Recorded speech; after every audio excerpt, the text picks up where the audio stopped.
Welcome, everyone. It is an impromptu blue versus blue. We told you on Tuesday that we were going to try and get back to you guys before the Champions League. We tried to get before the Carabao Cup, and that didn't happen. Some things came up, so we apologize for that. That one's on me. Sometimes work calls, even though I don't want it to. So basically, we're going to cover the Champions League tonight. Preview. We're going to cover the Europa League preview a little bit. We're going to talk about the Carabao Cup and how that went, and Joe's happiness, as you can see in the background, and maybe just a few odds and ends here and there. Obviously, we'll still be around on Tuesday, normal time, for that.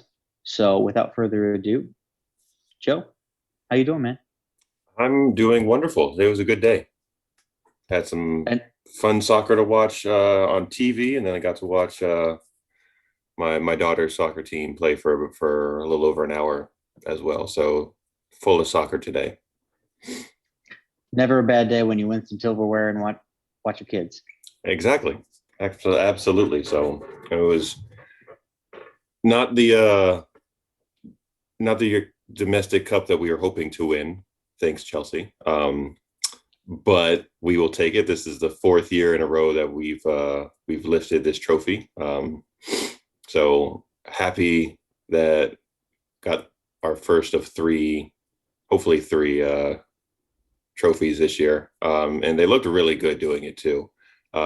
Big news for City was that Kevin De Bruyne also played pretty much a full 90. He came off in like the 85th minute, but he had a pretty nasty ankle injury that we thought was going to keep him out for a little bit longer. But he was fit and ready to go. Was started and played great. And then something I mentioned to you, and something I told Brian, my other and only real close Man City compatriot that's nearby that I can watch games with, that Sterling was in much better form. He's been off and on starting for the past 2 months, and he used to be one of the first names on the team sheet for Pep. So seeing him get back in, seeing his body language different, his movement on and off the ball were way better. So I was really pleased to see his play become a lot better. And then and we've been giving up some goals recently too. During our long win streak, we weren't really giving up many goals at all. We're getting clean sheets almost every match. So getting back to that, Harry Kane was not at his best. You could tell he was not fully fit for this one. He had his own injury that he was coming back from. But the guy who usually burns us when we play Tottenham is Heung-min Son, and he couldn't really get into the game. So the City back four of Kyle Walker, Ruben Diaz, Laporte, and Joao Cancelo on the playing left back was definitely on their game, and the press was working. So Tottenham really never threatened to take control of that game. And big news for Tottenham was about 9-10 days ago now.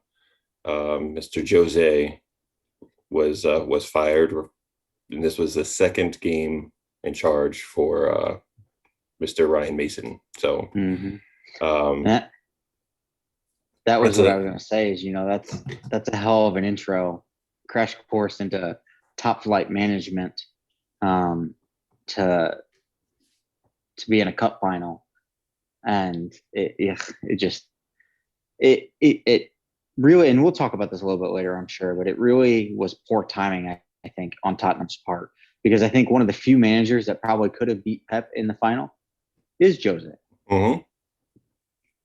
They did it earlier. For whatever reason, for whatever reason, he decided that, Tottenham decided that it was time for him to go, which, as you all know, we've all been in support of. It's long been coming due. I just thought the timing was a little bit off. So, as you said, and as I previewed in the FA Cup semifinal preview, my go-to guy for City was Raheem Sterling. I thought if he could get back to form, City's a totally different squad. They're a much more dangerous squad, and to see him get back to form is good.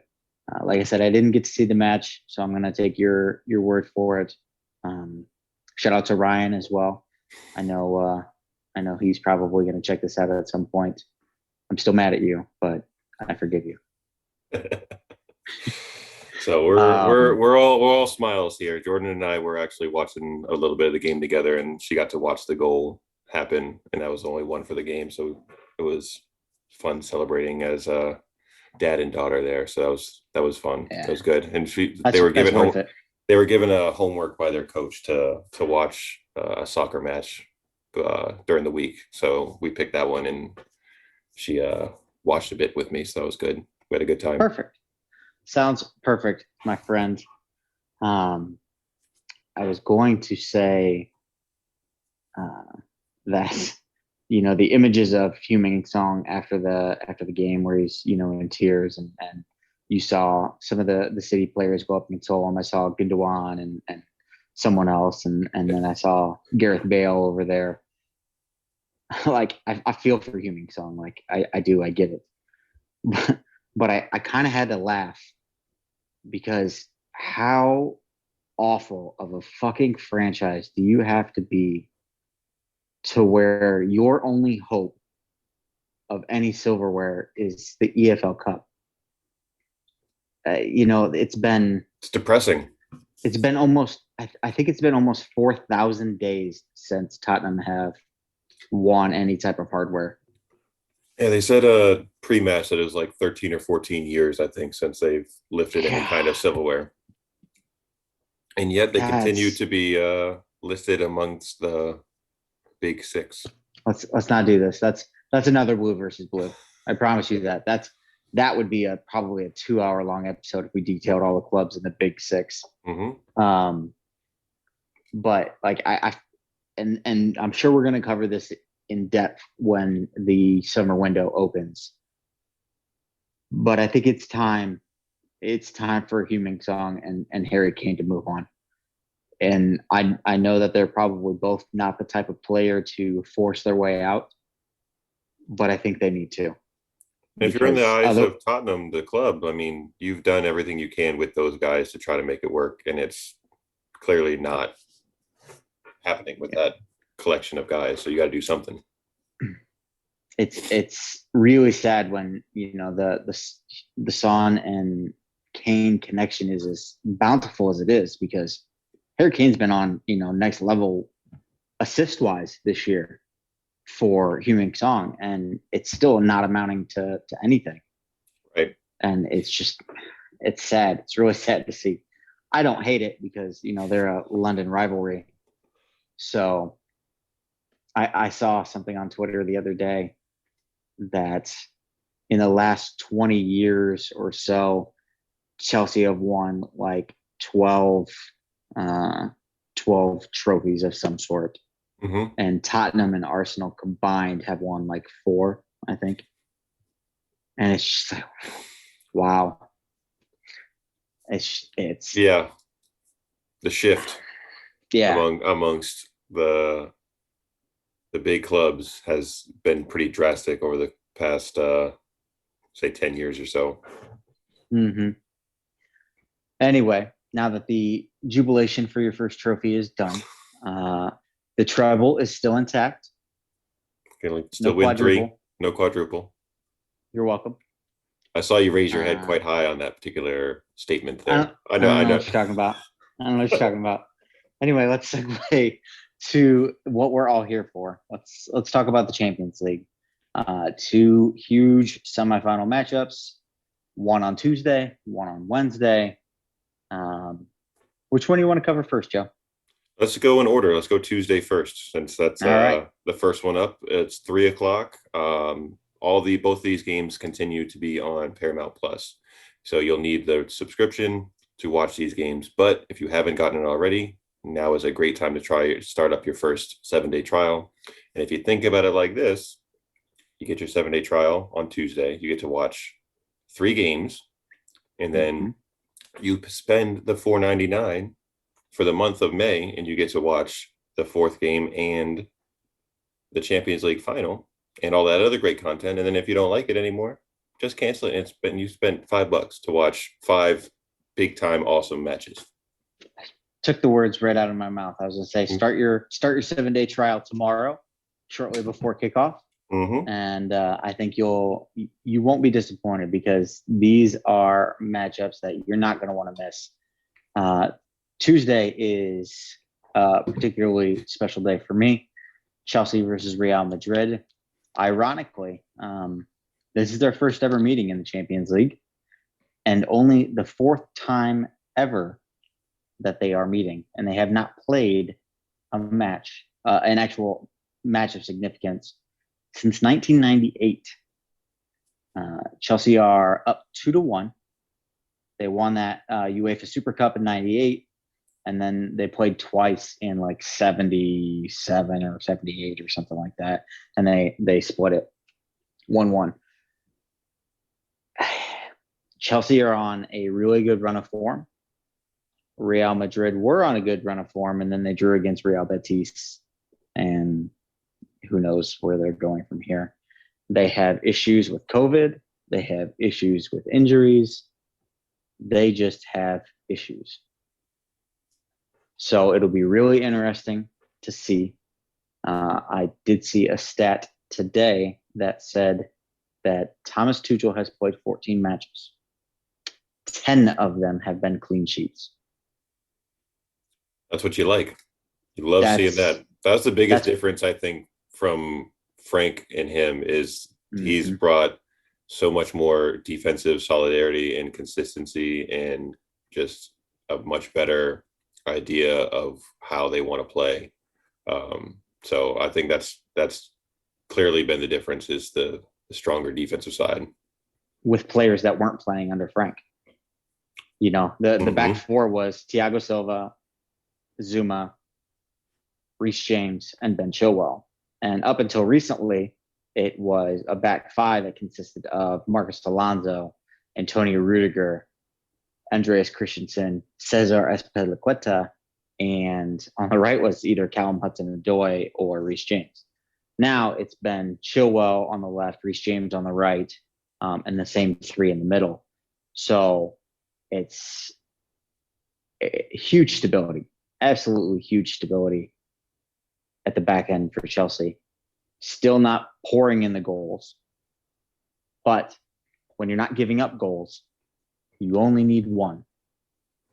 And that's been good enough. And Timo Werner, for all the crap that he's getting, has been directly involved in 20 Chelsea goals, which is pretty impressive. He has 6 goals in the Premier League, 6 assists in the Premier League, and then he has a smattering around both the FA Cup and the Champions League. I think he has like three goals in the Champions League, a couple assists, something like that. But, you know, I know it's not the torrid pace of 40 plus goals that he had at Leipzig last year, but, you know, and he said it himself in the post-match interview. He goes, I'm not scoring as many goals, but I've learned so much more as a player this year than I ever have in my career. And that's one thing that I've always noticed about players that transition from a finesse league like the Bundesliga, like La Liga. Not always, and this isn't the case for everyone, but a vast majority of the time, there is a very steep learning curve because the English game is so much more physical. It's not played in the same style. And so you have to completely adapt your style of play. We saw it with Werner. We saw it with Havertz. Hakim Ziyech is kind of finding his form, you know, and so you have these players who are coming from finesse leagues, finesse teams, and they're not finding, you know, the traction that they're used to. But the important thing is that they're still contributing. And Timo is quietly putting together a very consistent, good season, albeit not 40 plus goals. Barring, if your name isn't Messi or Ronaldo, it's really hard to maintain that pace every year in and out. So there was bound to be a bit of a drop off for him as far as putting the ball in the back of the net.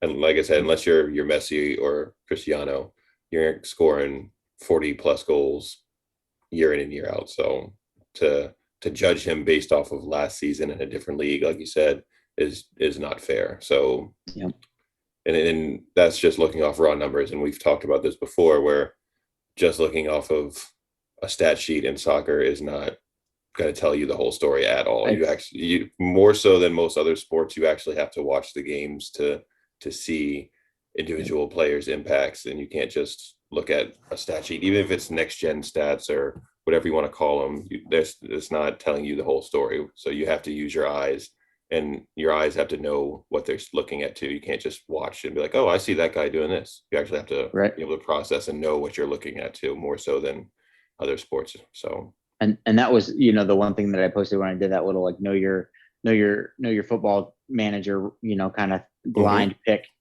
XG and XA, which is expected goals and expected assists, are great numbers when you're talking about a team as a whole. You cannot go off of next gen stats based on a specific player because there's so many other variables that go into it. And we saw it on 94 Feet of Life, and Myron loves to give those boys fits during blind GM because, stats are very misleading.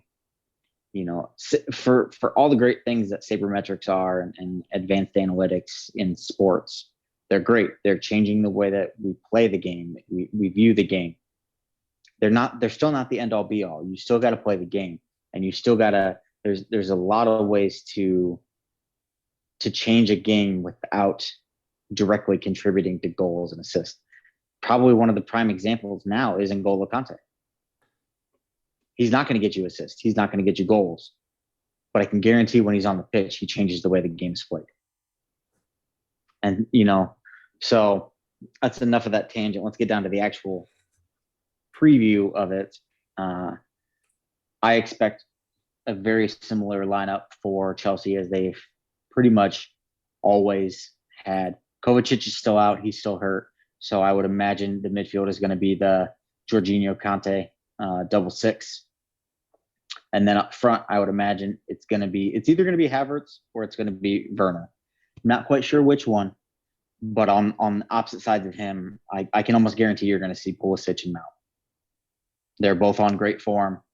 And the one thing we've learned is that when we play Mason in that 6 role alongside Kante, he's not able to change the game nearly as much, because in Tuchel's system, his double 6 pivot back there, he wants those 2 6s to be very deep lying, manipulate the game from behind the center, the center line, just past the half line. So we saw that, and Mason wasn't able to change the game like he normally would when he plays in that pivot role. So I'm assuming, you're going to see Jorginho and Kante, Mount, Pulisic, and I actually think it's going to be Timo. I think Timo's going to get the nod over Kai. And I expect the back 5 to be the same. Mendy's not going anywhere. Cole should be a pretty straightforward decision for him, barring in the next, 2 days, something happening, knocking on wood. I don't know what you think about that, Joe. Obviously, you don't cover Chelsea quite like I do. I've always been interested to. I've been meaning to ask too, because I haven't watched them nearly as frequently as you do. A traditional 5 at the back doesn't usually have a front 3, Mm-hmm. but it seems like you guys have been running like 3, like a striker and then 2 wings and then 2 guys in the midfield and then 5 defensive players. Is that kind of accurate? Yeah, so they're definitely With some playing fluidity? so they're definitely playing a 3-4-3. Technically, is what the formation is. 3 at the back, 4 midfielders, but your outsiders are wing backs. Right. The middle 2 are definitely double 6s. Like there is no wiggle room with that. They definitely have a specific role in that box to box 6. I don't want you playing anything other than that. Facilitate the ball, facilitate it around, push it out wide to your wingbacks so they can in turn get it into your playmakers. And then Tuchel has made it very clear that 9 is actually more of a false 9 than a traditional nine. And Right. then your wingers are almost playing. It's kind of weird. Like I don't know how this. When I dove into some of the film of the FA Cup, I noticed that the wingers are actually playing more of a 10 role. So they're coming in and playing more of like a 10 attacking mid. Sorry for you newly initiated. A six is your defensive midfielders, so they tend to stay behind the ball, kind of play back because your wing backs or the two outside midfielders push the ball forward. And then your nine is your striker.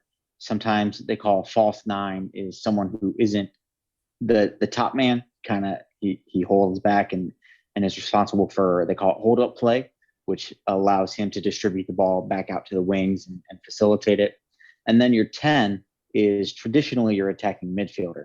Now, where this is kind of bizarre is that this 3-4-3 formation isn't designed to play the way that Tuchel is actually playing it. Those wingers up top are supposed to be wingers, but by including the wing backs on the outside, excuse me, that allows the wingers to kind of, cut in and play more of that attacking midfielder role. And that's where guys like Pulisic and Mount thrive, is they need the ball in the open space in front of goals that they can take on and make those dribbles and make those tough shots. And Kai is more is probably your better false nine because he's more of an attacking midfielder, whereas Timo is more of a traditional nine. But Timo's getting better at that. Uh, Truthfully, our best false nine striker is Olivier Giroud, who I'm sad to confirm has said that he will leave Chelsea at the end of this year. Womp womp. I can't say I blame him. He deserves greener pastures. Probably one of the best 14 million pounds that Chelsea have ever spent, as far as clutch goals and success that Giroud's had since he's gone to Chelsea. So sad to see him go, but I wish him all the best. I hope you go on and ruin many more careers for other people, as long as it's not Chelsea. But yeah, that's so to answer your question, Joe. That's kind of where Tuchel has this back five or back three, playing. It's not a traditional sense, and truthfully, it's fantastic. It's beautiful to watch when you get going. You can dominate possession, and everybody's clicking. When you're not clicking, it makes it a little bit more of a boring kind of back and forth stalemate. But that's where they're going with that. I think that the thing is, I think they've almost backed themselves into a corner, though, because I don't know if, with all the success that they've had, if they'll deviate from that next season. Right. The talk was, depending on the success, they might change formation and bring in players to utilize that and to be able to change that. I don't know, especially if we make the final. If we can do the unthinkable and make the final and knock off Real Madrid, then I think you're going to see a lot more back five at Chelsea. It'll be interesting to see how Zidane lines up, because traditionally most players and most teams counter a back five with a back five. So we'll see what he does with their issue at center back right now, with not having a whole lot of healthy center backs, because I think Varane is still injured, or he has COVID. He recovered and played in their last league match, so he should be back for. Is Ramos Tuesday. back? Yeah, I just was just looking him up right now. Oh, gotta click something. So, but even if that's not their forte, is to run that kind of setup, so you would think that they are going to just run what they do and do what they do best. Sergio Ramos should be back for the match, according to reports in Spain earlier today. Bring it on. I'd love to beat Real at their best. truthfully, I just want to see Eden Hazard line up. I want to see him line up and play against Chelsea. Uh, I want to almost kind of rub it in his face, you know, to say, hey, you should have stayed. Think of the success that you could have if Chelsea still had Eden Hazard, you know, in his prime the way he is. Um, so with that being said, Mason Mount probably doesn't have the career that he does right now if Eden Hazard is still at Chelsea, or Pulisic doesn't. One of the two. Um, but there's no person I want to beat more than Thibaut Courtois. That Yes. snake. Yes. I want to put 50 past him. Yep. I don't care if we lose 51-50, but if we could just embarrass him and make him look stupid, And that would watch be. him continually pick the ball back up from the back of the net. Yep. There are reports is that they're targeting the second leg more so than the first, but he is fit, so it just really depends on how fit he is enough, if he's going to be able to Well, run like a yeah. full 90 right off the bat, or if they're going to ease him in for Sergio Ramos. So he's fit again, but it just will depend on how much Zidane chooses to Yeah. play him. Real's been an interesting team this year because they started off so slow, but you look at the names on their team sheet and it's just like it's stud after stud, and you would Mm-hmm. expected them to not start off so slow. Um, their midfield, if they get things rolling, is pretty special with Casemiro, Modric, and Tony Cruz, and then you're sitting there with Mm-hmm. Isco. What do you do with Isco, who's also a phenomenal Yeah. player? Mm-hmm. So I mean, I think this is going to be an awesome, awesome matchup because Real has found their form, it seems, and they're playing a lot better. And seeing the attacking ways of Real go up against your guys' staunch and tough defense that has Mm-hmm. been the calling card of Tuchel lately, I think is going to provide a really interesting dynamic. And Agreed. I'm having a hard. This one I'm having a hard time picking who I think is going to go through because I think you guys are both so evenly matched. Mm-hmm. It's definitely going to be a good matchup. These are two semifinals that I thoroughly am going to enjoy. I think they're both going to be really good matchups.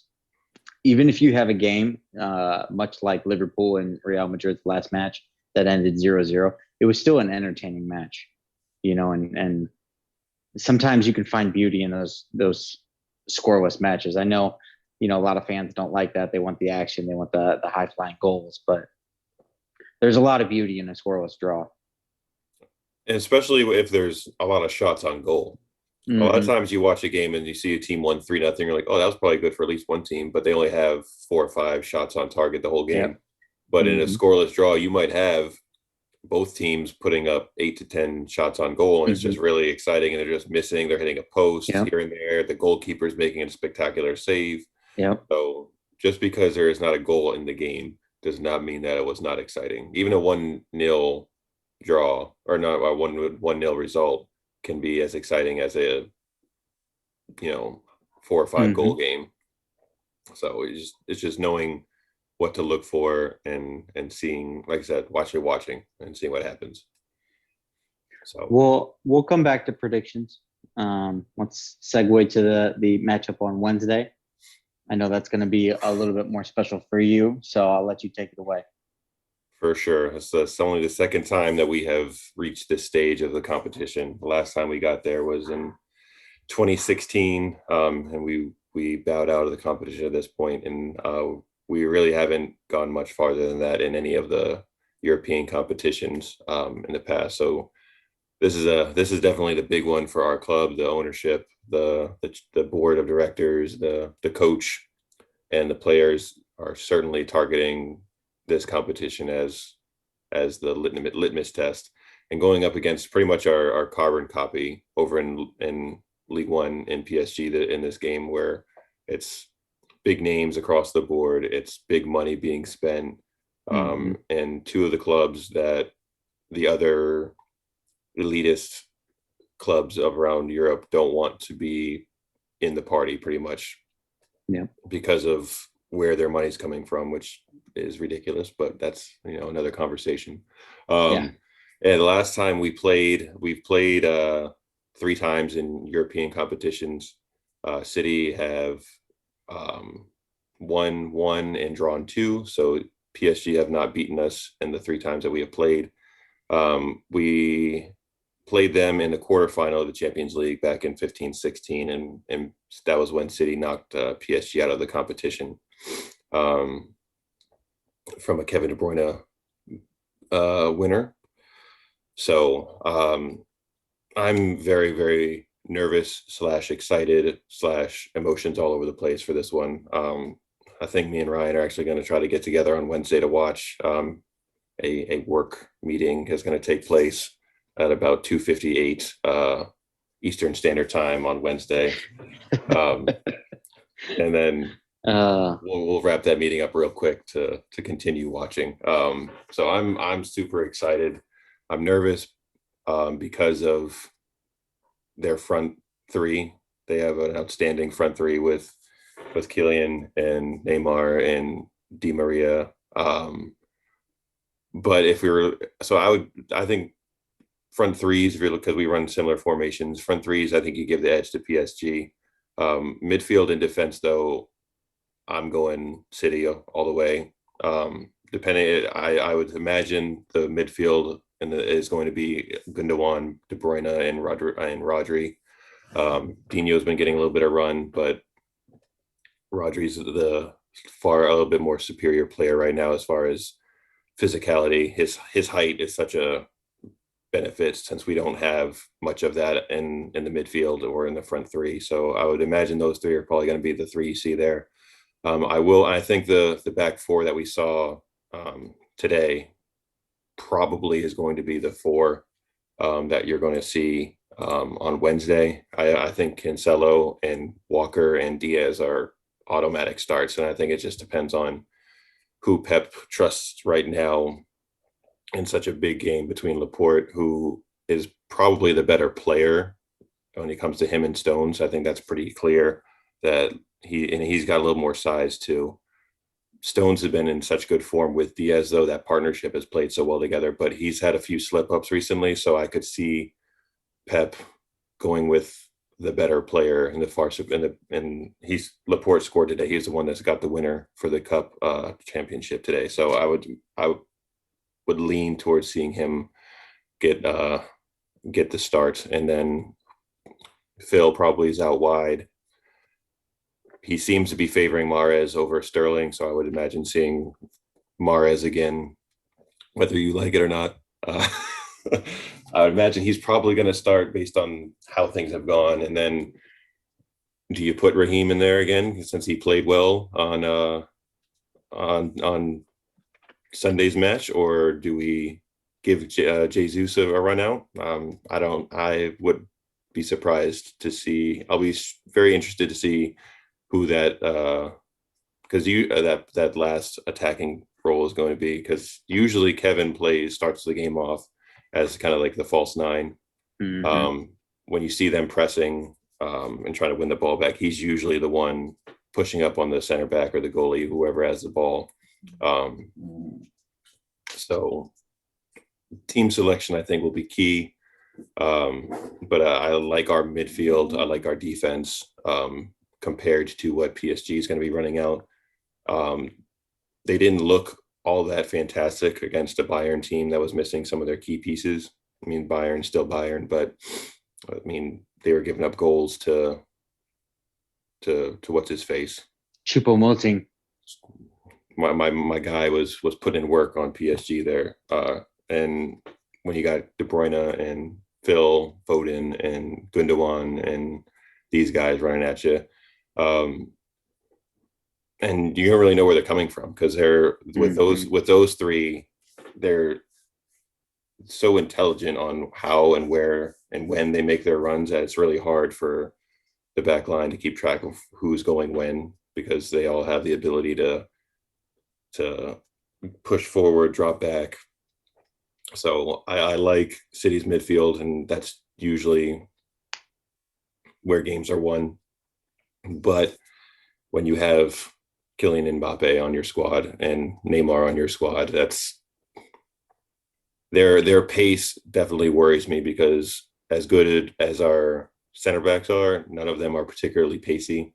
They're Yeah, strong. They're really good at reading the game, but in a foot race, we're gonna get smoked every time because they're just. I mean, not many people are gonna win a foot race with Mbappe or Neymar really. So Kyle the Walker is going to be tired. he's gonna be running. That's why him and Cancelo I think are the auto starts on the wings because Zinchenko has not looked good in big matches. He's a little bit quicker. He's and shifty, but he's not outright fast. Walker Yeah, and Cancelo are quite speedy, so they're going to have to be getting forward to help with the attack, but they're going to have to be busting their ass to get back and provide coverage with Diaz and either Stones or Laporte. I feel with Zinchenko, like his issue is that he has to be shifty and quick with his decisions because he's constantly out of position. So Yes, he's having to recover to get back into position, and that's where his speed showcases. Kyle Walker is underratedly probably one of the fastest defenders that in dude is insanely fast when he gets he is going, really fast. and he's strong too. Like it's not just Mm-hmm. a skinny fast. He's a well built gentleman, He's and he's not a Dama Traore built, but no, he's still a big dude. Um, so yeah, I definitely would imagine just trust wise to see Walker and Cancelo out on the wings. Um, I don't really see any issues with your lineup. I would not start Mahrez, but that's just me. Uh, I think you have to start Sterling at the 9 if you're going to start Mahrez on the outside because you need that threat, and Mahrez doesn't do it. Um, and truthfully, I think Foden is much more lethal when he has another attacking threat next to him. So if it were me, I would definitely start Raheem, Radio Raheem, and go from there. I did see Mbappe took a knock in his League One match. It looks like he's going to be fine. Uh, there's I a know he's thigh. a tough kid. There's a thigh injury, so those may or may not linger. But it seemed from all the reports that I was reading is that it was pretty much a precautionary measure. Mm-hmm. And but when anytime you're talking about a muscle injury like that, depending, you could be fine for a day or two, and then you could wake up the next morning and it's giving you some trouble. So Looking at you, Christian Pulisic. mm-hmm. We've seen this, but we've seen both of us have seen that Yeah, story multiple times yeah, before. So I think it's going to be a really fun match to watch. Both legs are going to be very entertaining. Um, I'll be really interested to see which team is able to impose their style because I think City is probably going to maintain a decent amount of the possession per usual, but this isn't like some of the Premier League teams that we've been seeing where they don't have a real big threat like Mbappe on the counter, who's that agreed. fast. And I can see us handling the midfield pretty well, and taking care of that. But it only takes a real one slip up and one misplaced pass, and they're sending him on his way. And he's good enough to win a match by himself, which is what we talked about when we played Dortmund. Was Holland's good enough to change a game by himself, and we're seeing And that. Holland is not Mbappe, and that's the No, crazy thing. and he's that freaking good. Like he's that Uh, good, but he's not like Killian is still a notch above. mhm. So he's a whole different animal. I'm definitely interested to see which midfield Pochettino plays. I personally think he should go with a more creative than a defensive midfield. I think they match up well. They match up better that way. They're still not going to be better than City's midfield, whether it's Rodri or not. But I would much rather see guys like Julian Draxler out there than a bunch of Idrissa Gueye. Because as much as I like having a guy like Idrissa Gueye, in there because he plays that holding midfield role. When PSG kind of get in this role where they play like two or three of those traditional sixes, those holding midfielders, and it's rather boring. But I suppose when you have Di Maria, Neymar, and Mbappe up top, you strengthen the weakness of your side because your defense is the weaker of the sides, and you play those holding midfielders. So it'll definitely be interesting. I'm ready for my prediction though, so I will predict this game first as it is more meaningful to you. I actually have a draw in the first match. I have a 1-1 draw in the first match, but I think City will take it over two legs. So give me City 3-1 over two legs. I'd be happy with that. I'm sure you would. First one on Wednesday is in Paris, so PSG is the home squad for the first one. So if we can get a goal, I'll be very content. If we get two, I'll be celebrating. Because I don't foresee us giving up a whole bunch of goals. We haven't been scoring a whole lot either. It's kind of in the same boat as you guys, where we've been kind of hold down the fort and getting a goal or two a game. Good days are threes. At City now, usually in past years when Sergio was fully fit, we putting up 4 or 5 was a good day. So I think a draw could be the case for match one. I will go same score line against Dortmund, 4-2 over two legs, with City coming out on top. I know that's shocking to hear. I'm picking Manchester City.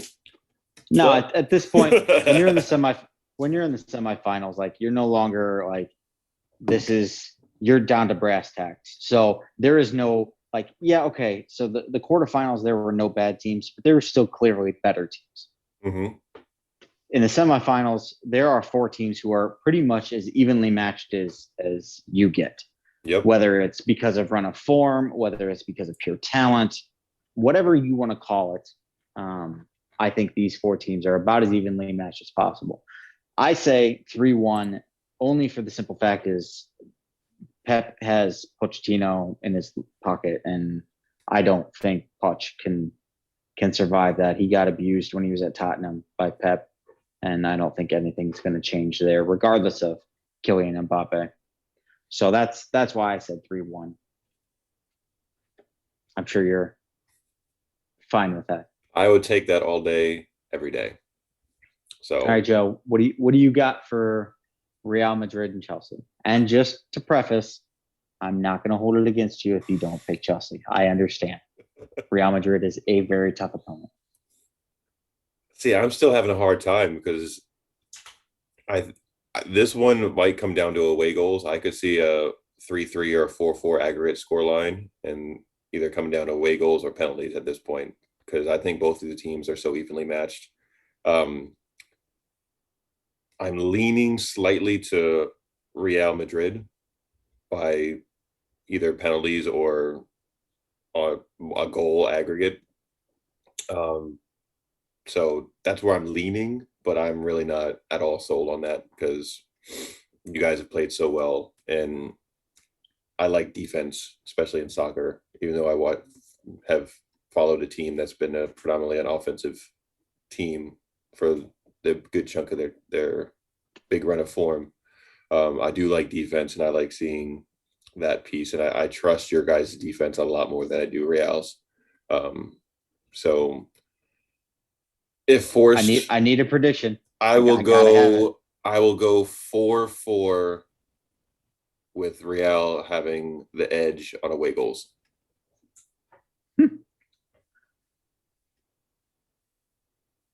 Interesting. So you're saying Chelsea give up 3 goals at home?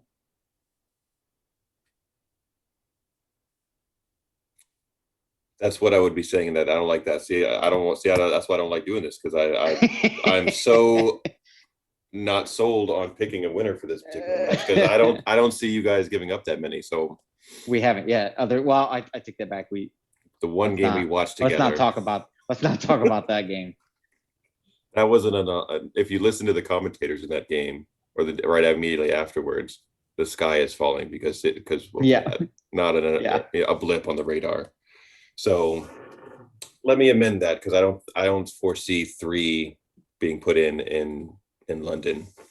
So It's we'll not. I'm drop. telling you right now, it's not happening. No, I know I don't. that I don't care what form Vinicius and Tony Cruz and Modric is coming. We're not giving up three at Stamford Bridge. 3-2 3-2 Real aggregate. aggregate. All right. All right. Whatever. I disagree, but that's fine. Hey, like I said, very little confidence in that particular pick, That's fair. and I'm It's going to be a tight matchup.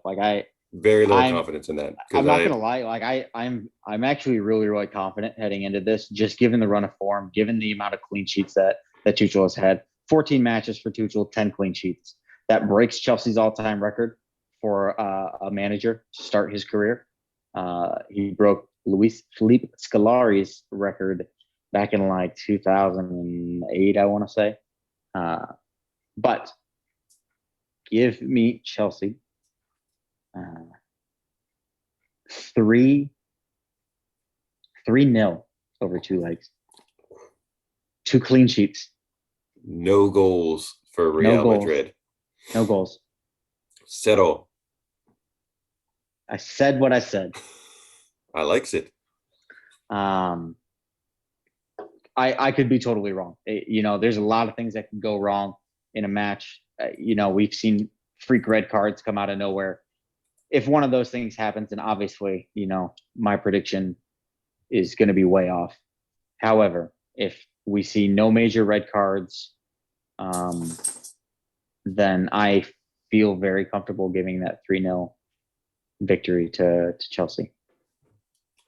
Well, that is entirely a possibility for Real Madrid, though, to be getting a red card since Mr. Sergio Ramos, if he plays, is the most sent off player I think there's ever been in the In Champions League. Champions League history, he is Mr. Red Card. I think he has more red cards accumulated than like all the other teams Combined, probably.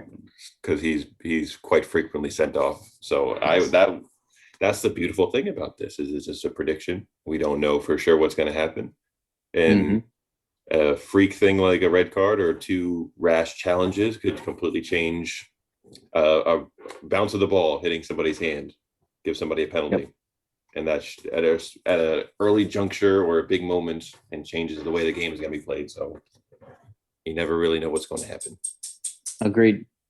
So I do know for sure that they are going to be excellent matches. There will not be any boring ones to watch. Yes, they are. I agree 100%. But speaking of boring matches, I know we've been running our mouth for quite a long time, so we're gonna touch on this quickly. I'm gonna give quick predictions, and this isn't gonna be anything that I'm super confident in. I want to see it more than anything. In the Europa League, you have Arsenal against Villarreal. You have Manchester United against Roma. United's still on pretty decent form. They're hanging in second, even though I didn't think they would. So, Rod, well done if you're watching. Kudos to your United squad. I still don't think Ole Gunnar Solskjaer is the man for the job, but that's another Blue versus Blue podcast. Give me United over Roma and give me Arsenal over Villarreal. I think Arsenal have a much more difficult time ahead of them with Villarreal than what United have with Roma. But that's just me. So I want to see an all-English final in both the Champions League and the Europa League. I think it would be quite spectacular to watch. So, Joe, what about you?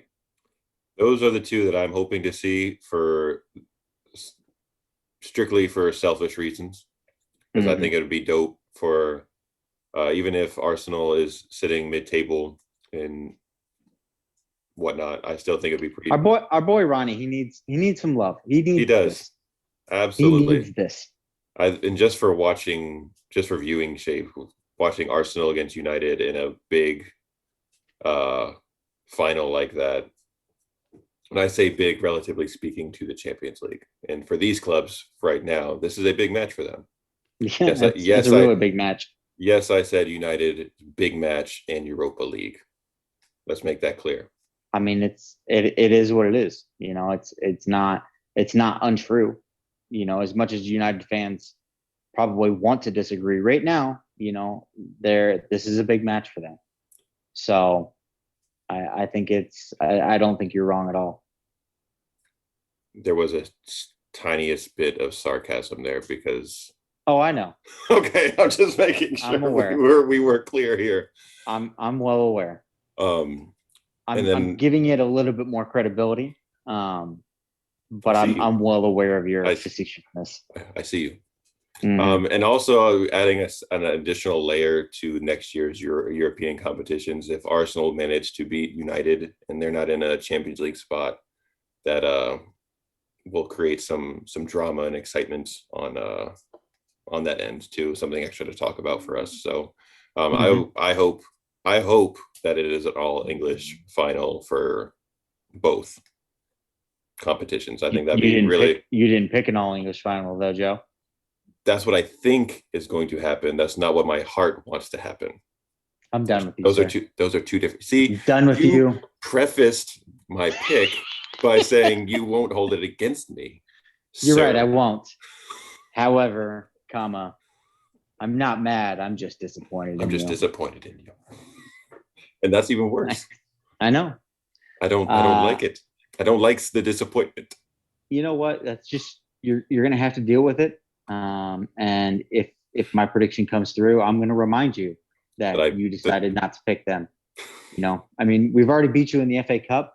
Let's just prove you wrong now in the Champions League too. So that's nothing but dirt off the shoulder, sir. old reverse psychology trick. You're welcome. I'm not gonna pick them so they do well. You see what's going That's to not how see? this works. I'm trying to help you out. That's not how this works, sir. Well, I think we've been running our mouth long enough, and I mean, there's not really much other to cover. Jose Mourinho got sacked. It's well deserving. We all knew it was coming. Poor timing, in my opinion. I think Joe agrees. But as we say, Tottenham is gonna Tottenham. Amen to that, brother. Joe, you got any closing thoughts before we jump off? Go Man City, Sky All right. Blue. We going in. We got two more trophies to win. Okay. Next week, Not what I was thinking. quick thought. Next week, if Liverpool beats United next week and we beat Crystal Palace, the Premier League will be wrapped up. Yeah, it And should have been wrapped it's up like a while ago. But hey, we can't win them all, sir. So I'm Zach. That's Joe, and this is Blue versus Blue. We're all signing off. Take care.